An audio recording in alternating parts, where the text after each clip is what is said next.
Good afternoon, my friends. I've been pretty busy lately with personal matters, things that the wife and I are having to deal with. Nothing between me and the wife.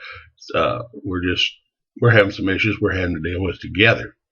Anyway, I'm back, and I'm still, as always, fairly angry at what goes on within our federal government and this nation. We have veterans that are in need of health care, that are in need of a roof over their heads. We have retirees that need help. We have Social Security recipients that haven't had a cost of living allowance raise in 2 years now. But we can afford as a nation to take in Syrians and God knows what else. We have some issues facing us. We have a president that is much more attuned to the needs of Islam and Muslims in this nation than he is real Americans. I don't believe Obama's a real American. I never have, and I doubt if I ever will. He may not have been born in Kenya, but deep in his heart, he hates you and me and pretty much everybody else in this nation. It's not falling right in line with where he'd like the things to be. Did you see about the headline? I'm sorry. Did you see the headline about the B-52 that crashed in Guam? Thank God the crew got out. Thank God there wasn't anything drastic happen, like, a nuclear loaded 52 going off. That would have been really sad. I keep seeing these stories about how the military is having to get by with little of nothing. They're having to put together planes, especially, the Air Force, especially with their airplanes, are having to put them together from pieces of old airplanes, salvage, scrap, what have you. Air crews are working hours upon hours upon hours. The sharpness is not there. The maintenance is as good as it can probably be, given what they have to work with. And we're still losing qualified pilots and airplane mechanics and avionics folks everywhere. They're falling into the civilian market. Our military is in serious decline under the administration of Barack Hussein Obama. There's no argument on that. It's just a stone cold fact. Obama has accomplished what he set out to do 7 years ago. He has pretty much screwed this nation over. Our credit rating as a nation went down.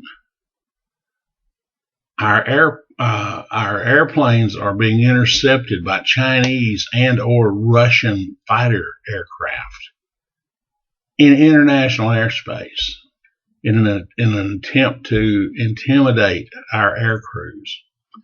We have ships at sea in international waters that are being buzzed by Chinese and or Russian aircraft in an attempt to intimidate our Navy.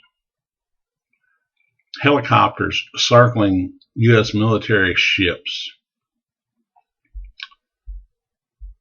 all in a show of strength, all in an attempt to convince the world that the United States is not that high on the military strength list anymore. We're not there. Our numbers as a nation, a military nation, are down to the point that it's almost frightening. We don't truly have the technological advantage anymore that we once had. And yeah, we once upon a time we had it. We could we could pretty well count on our technology being what would win us a war as opposed to numbers. But if we had to put boots on the ground in a head-up battle, we're screwed. We don't have enough ammunition to take on the Chinese army, much less the personnel. We don't have enough ammunition. Think about that. It's all been done under the regime of Barack Hussein Obama. Now, thank God we've only got a short time left, less than a year now, for that Kenyan Muslim POS to remain in the White House. But there's enough time left that he can still do some serious damage to this nation.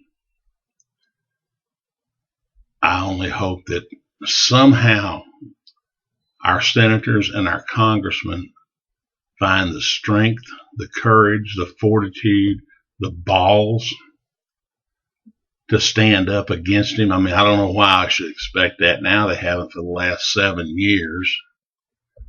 Our military is they're not dying, but they're hurting. More ways than one. Our veterans are hurting. Our military itself is hurting. Folks that are on Social Security disability, folks that truly have earned their Social Security, and folks that are on disability, not the disability of having 14 kids and a new one every year so they can stay on Social Security and welfare. I'm talking about folks that worked their entire life and then became disabled. Folks like me, folks like a lot of people we all know, we're hurting. But there's vacations that's got to be paid for. So Obama and his family can go see England and France and Germany and go on our dime and go on separate aircraft. They don't even go to vacations together. They're costing you and me a fortune. We're giving aid to nations that hate us, while our own people, in many cases, are hungry and cold and don't have shelter of any kind. Right here in the Dallas area, they were living in tents under a bridge close to downtown. Now, I don't know where they are right now, but the city of Dallas shut down the tent city. Okay, great. What are we going to do with them? Who's going to feed them? Who's going to house them? Who's going to treat their medical ailments? There's got to be some way to put these people to work. Now, I'm not one for giving out free stuff. If you haven't worked to earn the benefits that you get as a retiree or as a disabled person, I don't think you should get anything. As long as we have the government that we do, the bleeding hearts, the rhinos, Republicans in name only, the Democrats, the liberals, the far left, they're going to keep handing out as much of your money and my money as they possibly can. They call it redistributing the wealth. It's called socialism. That's why Bernie Sanders is so damn popular. People think it's a really great idea to redistribute the wealth. Let's spread it out. Let's give it to everybody. We all need to be equal. No, we don't. Life's not about equality. Life's about earning what you have, what you want, what you need, and earning it by the sweat of your brow and the strength in your arms and your back and the strength of your mind. Some of these people are brilliant. Some of these so-called homeless, unemployed people are brilliant. They can get on a computer and they can hack the White House. They can hack the Central Intelligence Agency. They can hack anything, anywhere. They don't use that power of their mind to better themselves in the world. They use it to be crooks. They use it to be scam artists. They use it to go after elderly people who, for some reason, seem to be easy victims when the phone rings and it's like, can you tell me why you owe us this amount of money and you haven't paid it? If you don't pay this amount of money, we're going to be sending the police to your door. Mail this number or mail this amount of money to this number, this address, and we'll assure you that we won't arrest you. Or the one I really like is, hi, this is the IRS, and I'm calling you about settling your IRS lawsuit. If we don't hear from you in X number of days, I got that call myself the other day. I don't have any lawsuit with the IRS. And if I did, they don't call you and talk to you about it on the phone.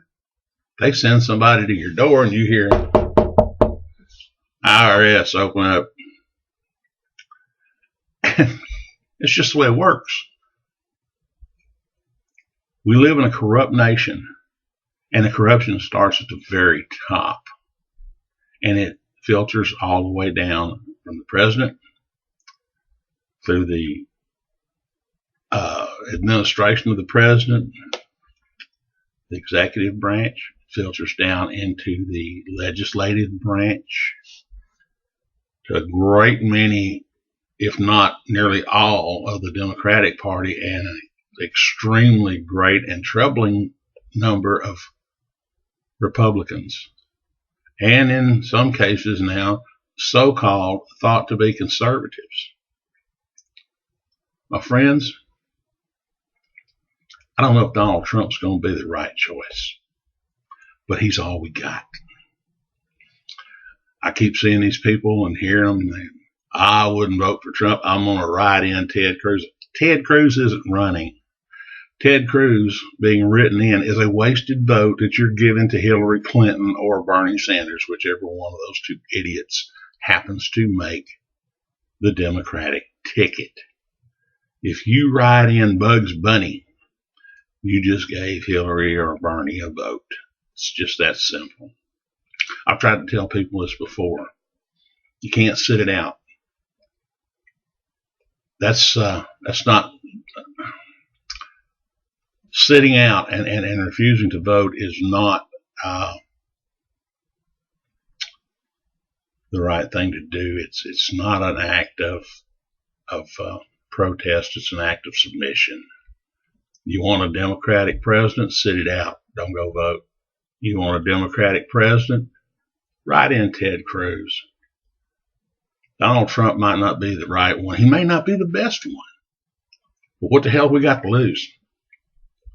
We're so close to bottom now, we've got only one way to go, and that's back to the top.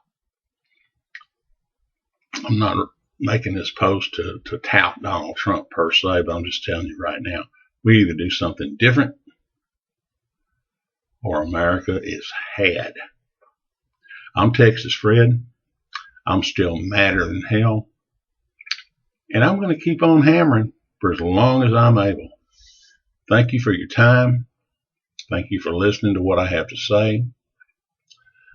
I hope it's hitting the right audiences, and I hope you'll share it with your friends and neighbors, relatives, and so forth.